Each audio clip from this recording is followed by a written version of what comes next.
Naucz się hiszpańskiego szybko, mów płynnie i z dobrym akcentem. Tutaj to naprawdę możliwe. Jak to zrobić? Dowiesz się tego w dzisiejszym odcinku. Nauka hiszpańskiego może być naprawdę świetną zabawą, a do tego wszystko w bardzo przystępnej cenie. Ile czasu potrzeba do płynnej komunikacji? Pamiętajcie, jeśli ktoś Wam mówi, że hiszpański jest bardzo prosty i można nauczyć się go w jeden dzień, to zdecydowanie nigdy tego nie robił. I uwaga!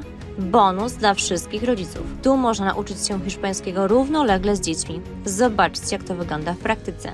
Zapraszamy do odcinka.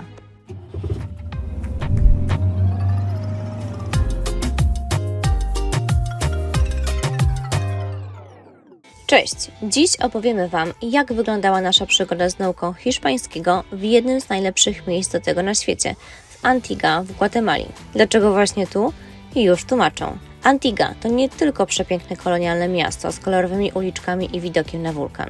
To także miejsce, które słynie z jednej rzeczy – nauki hiszpańskiego metodą immersji, czyli pełnego zanurzenia w języku. To coś, czego nie da się zastąpić żadnym innym kursem online. Tutaj hiszpański po prostu wdychasz. Chodzisz na zajęcia, potem robisz zakupy, zamawiasz kawę, rozmawiasz z ludźmi i nawet się nie orientujesz, kiedy zaczynasz rozumieć coraz więcej. A to wszystko jest bardzo atrakcyjne cenowo, szczególnie w porównaniu do szkół językowych w Europie czy w Stanach. Jeśli jesteś ciekaw, ile nas to wszystko kosztowało, napisz w komentarzu. Chętnie podzielimy się szczegółami. Dlaczego zdecydowaliśmy się na naukę hiszpańskiego w szkole ICL w Antidze? Kilka ciekawostek na temat samej szkoły. Sama szkoła zlokalizowana jest w samym centrum Antigi. Jest jedną z 60 szkół w Antidze, natomiast jedną z nielicznych bądź jedyną, która przyjmuje do swojej szkoły na naukę również dzieci. To jest bardzo ważna informacja, gdyż wiele szkół w ogóle takiej opcji nie oferowało, a dla nas brak opieki nad dziećmi w trakcie, kiedy my się uczymy, byłby problematyczny. Dziewczyny są strasznie przejęte, po raz pierwszy siedzą w klasie. Nauka będzie wyglądała tak, że one będą siedziały sobie tutaj, a my będziemy zaraz za ścianą w drugim miejscu, tak żeby czuły się komfortowo za szybką.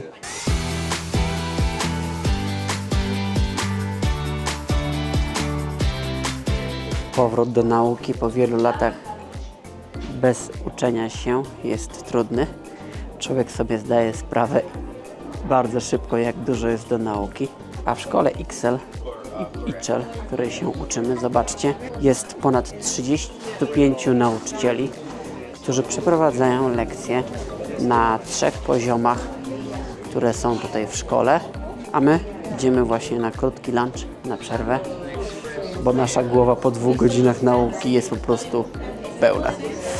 W szkole można zawsze sobie odpocząć na kanapach lub zrobić sobie szybką kawkę, a atmosfera tutaj jest niesamowita.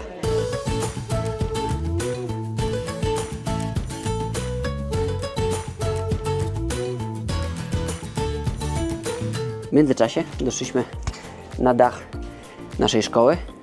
Pod spodem znajduje się nasz parasol, pod którym się uczyliśmy. Tutaj kolejny parasol. Tam jest długa alejka, wzdłuż której wcześniej szliśmy i byli wszędzie nauczyciele. Taras, na którym ja się teraz znajduję, również wykorzystywany jest do nauki. Dzisiaj jest niedziela i wykorzystywany jest też częściowo do prania. Chodźcie zobaczyć, bo oprócz noclegów u rodzin zlokalizowanych w Antidze, można również spać na terenie szkoły. I tak dzisiaj opróżniony został jeden z pokoi sypialnych w szkole, 2 podwójne łóżka, stół do wieczornego uczenia się, a także toaleta z prysznicem, jakaś szafa, telewizor. I w takim układzie można rano wyjść i od razu uczyć się hiszpańskiego, gdyż jesteśmy i śpimy na terenie samej szkoły. Idziemy właśnie na naukę języka hiszpańskiego. To jest nasz drugi dzień. Po wczorajszym dniu jesteśmy zaskoczeni, bo spodziewaliśmy się, że dziewczyny będą co chwilę nas przychodzić, ale słuchajcie, przez 4 godziny nie było dzieci. Były tak zainteresowane tym, co się działo. Były kolorowanki, były kolory, były liczby chyba, z tego co pamiętam. Także nauczycielka daje radę. My też jeszcze dajemy radę, prawda? Tak jest. A jak Wam się podoba ogólnie szkoła? Fajnie jest w szkole, czy nie jest fajnie? Bardzo. Bardzo. A Tusiu, a Tobie jak się podoba? Wspaniale, czuję się jak studenciak. Zapomniałem już, jak to jest być w tej roli, ale jest bardzo fajnie. Słuchajcie, mina skupionego Olka jest po prostu bezcenna. Cały czas zadaje pytania. Mamy zajęcia z tą samą nauczycielką i powiem Wam, że Olek po prostu jest osobą, która ciągle pyta zamiast odpowiadać, także jest ciekawie. Nigdy taki nie byłem w szkole. Nie? Tu się robi tak samo czekoladę, bo widzę ten sam owoc. Czekoladę, czekoladę.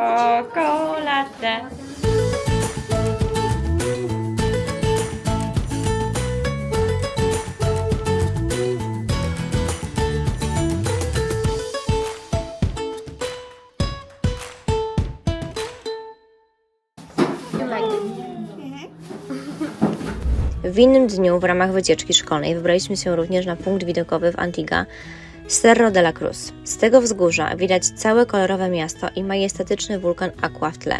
Na wzgórzu w 1930 roku postawiono krzyż i od tego czasu jest jednym z symboli miasta. Wejście zajmuje około 15-20 minut. Trasa jest spokojna, prowadzi przez schody i zalesioną ścieżkę. To idealna opcja, nawet z dziećmi. Dodatkowo szkoły często organizują wspólne aktywności dla studentów. Spacery po mieście, gotowanie, warsztaty to świetna okazja do ćwiczeń w praktyce. Szkoła oferuje nie tylko lekcje, ale też dodatkowe aktywności, dzięki którym jeszcze głębiej wchodzisz w kulturę i język. Jedną z takich aktywności były warsztaty robienia tortilli. Od mieszania masy przez formowanie idealnych kulek po ich rozgniatanie i smażenie na tradycyjnej blasze. Prosto, lokalnie i pysznie, a przy okazji sporo śmiechu i nauki. A na backstage'u przygotowana jest pasta z awokado. Musimy powiedzieć, że Ameryka Centralna to jedno z najlepszych miejsc, w którym warto skosztować tego wspaniałego owocu. ¿Cómo está tu español? Este es un poco. Yo estudio, este es en principio. Este es 3 días. Oh, sí. How are you? ¿Cómo estás? ¿Cómo estás? ¿Está bien? ¿Y tú? Estoy. Estoy bien. ¿Y tú? Yo estoy bien, gracias. Yo estoy bien, gracias. Ajá. Może placki nam nie wyszły, ale przynajmniej degustacja nam Porque wyjdzie. normalmente las mujeres Jak zwykle pasta z fasoli nie cieszy się zbyt dużym powodzeniem. Widać to nawet po tym, że łyżka jest mocno nieużywana. Za ta guacamole, a i owszem, zawsze i wszędzie. Dobrze, że to wszystko podgrzewane jest na bardzo wysokim ogniu, na bardzo wysokiej temperaturze, gdyż wszyscy tutaj zgromadzeni nie umyli rąk. I każdy robi te placki, zaraz są wypiekane, a następnie wszyscy je smacznie pałaszują. Co by nie mówić, wyszły naprawdę smaczne. A tego placka kto kręcił? Sama kręciłeś, czy Nie wiem, bo się wszystko wymieszało. w istocie smakuje bardzo, bardzo, bardzo dobrze? pueden tomar fresco. Cześć kochani, jestem tutaj, gdzie można robić placki do tortilli. No i ja robiłam placki, wiecie? I inni ludzie też. I chodzę do szkoły hiszpańskiego i inni też, wiecie? Pa, pa. Nasza przygoda z tortillami dobiegła końca. Trzeba przyznać, że produkcja takiego placka jest stosunkowo prosta. To jest zaledwie wapno, woda i kukurydza, masa kukurydziana. Dlatego nie dziwota, że kukurydza zyskała i placki kukurydziane taką dużą popularność w Ameryce Centralnej.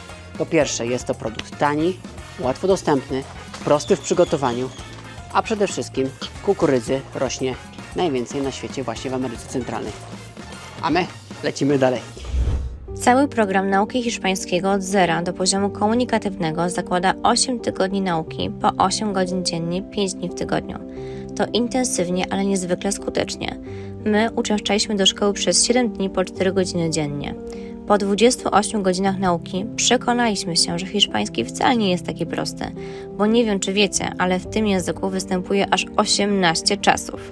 Jeszcze z początku wydawało mi się, że dobrze ogarniam ten hiszpański i mi bardzo dobrze wchodzi. Poniedziałek, wtorek było super, ale już przy sobocie, kiedy pojawiło się bardzo dużo nowych słówek, to zaczynałem się mylić. Te, które na początku dobrze pamiętałem, zaczynałem się mylić z tymi, które są bardzo do siebie podobne i przez to niestety często się mylę, ale myślę, wydaje, że każdy podczas swojej nauki języka doznaje takiego momentu, że jest najpierw duża satysfakcja, bo jestem w stanie powiedzieć parę słów, parę zdań, a potem nagle przychodzi twarda rzeczywistość, że jest jeszcze dużo nauki.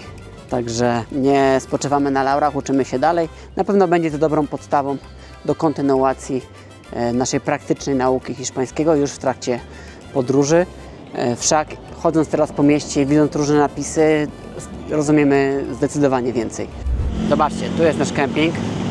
Właśnie na niego wjeżdżamy. Ale to, co najciekawsze, zaraz zobaczycie na terenie. Śpimy już tutaj 3 dni, rano chodząc na zajęcia z hiszpańskiego, a popołudniami organizując różne atrakcje typu wycieczka na punkt widokowy, typu robienie tortilli. I dopiero wczoraj zorientowaliśmy się, że na naszym kempingu są dodatkowe miejsca do spania. A gdzie? Śpieszę Wam pokazać. Widzicie te wszystkie pojazdy? Wieczorem ich światła się świecą, wygląda to czadersko, a każdy z nich to po prostu jeden pokój, a z tyłu zrobiona łazienka.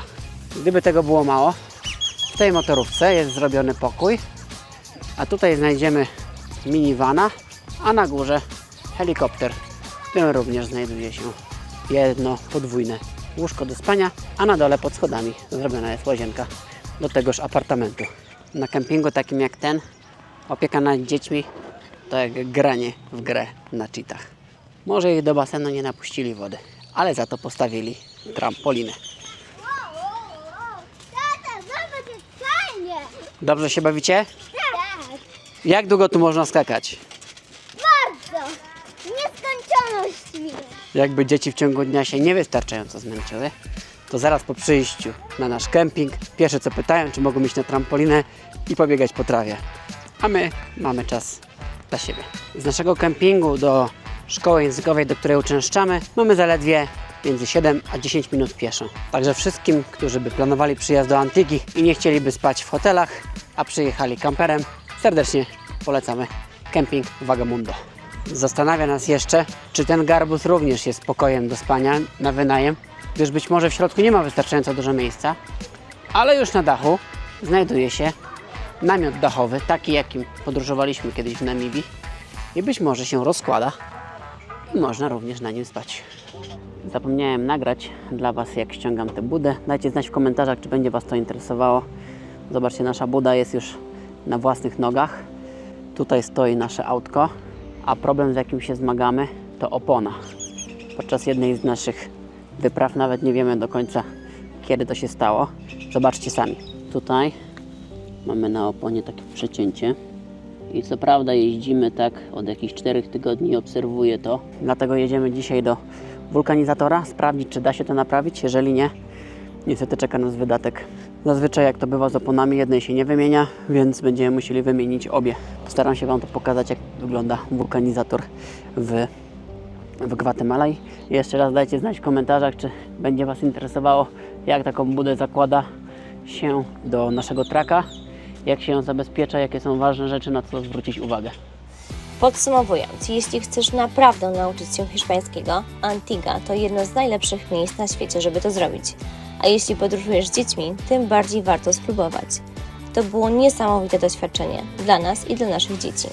Jeśli podobał Ci się ten odcinek, polub i zasubskrybuj nas. Pomoże nam to w rozwoju naszego kanału podróżniczego. Do zobaczenia w kolejnym odcinku.